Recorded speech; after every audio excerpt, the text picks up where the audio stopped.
Ketika saya tinggal di asrama selama kelas 9 dan 10, ada 4 lantai di asrama kami. Dan kami hanya 25 atau 27 anak perempuan.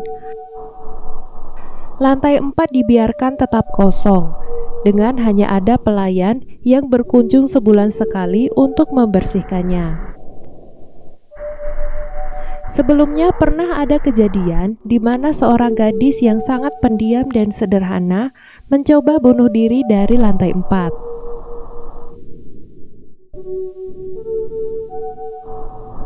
Dulu saya punya kebiasaan bangun sekitar jam 3 pagi atau jam 4 pagi dan belajar sampai sarapan tiba.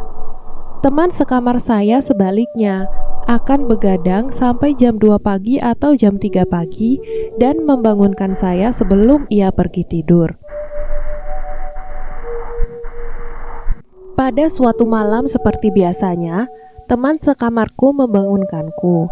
Namun aku melihat wajahnya benar-benar pucat dan matanya merah padam.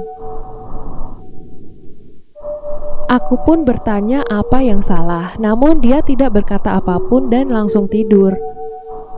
Aku pikir dia pasti bertengkar dengan pacarnya. Selama aku belajar, aku terus merasa ada yang memperhatikanku kala itu. Dan itu membuatku sangat takut, sehingga aku menutup buku-buku dan langsung pergi tidur.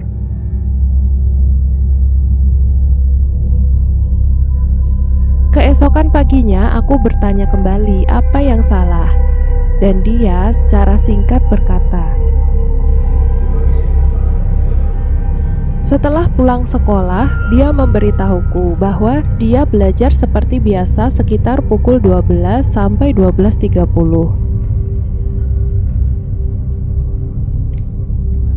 Kala itu cukup menyeramkan karena kejadian bunuh diri yang sebelumnya juga terjadi di hari yang sama dan pada jam yang sama.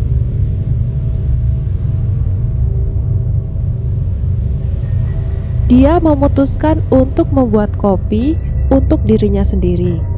Dan dalam perjalanan kembali ke kamar, dia merasa seperti ada yang mengikutinya. Dia berbalik dan melihatku.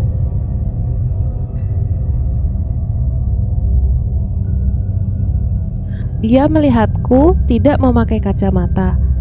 Dan dia melihat kala itu aku tidak memakai sandal jepit ataupun gelang hitam yang diberikan oleh ibu saya.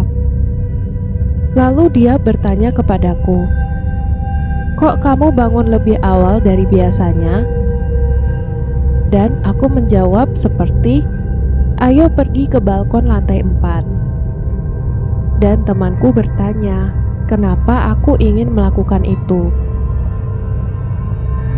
Dan kala itu aku berkata, itu akan sangat menyenangkan. Dan aku meraih tangannya serta membawanya ke lantai 4.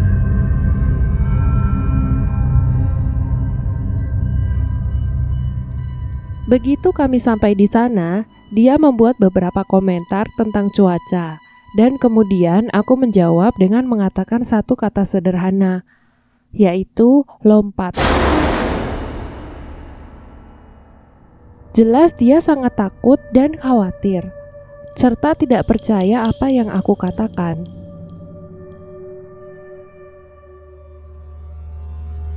Kala itu, dia mengatakan bahwa aku terus memaksanya untuk melompat dari lantai 4. Dia mengatakan bahwa aku menjadi sangat agresif.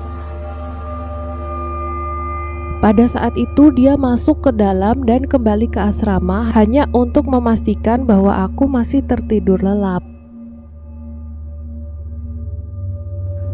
Mata merahnya menjadi lebih masuk akal buatku, karena saat dia mengalami hal itu, aku tetap masih tidur di dalam kamar, dan aku tidak tahu dia bersama dengan siapa kala itu.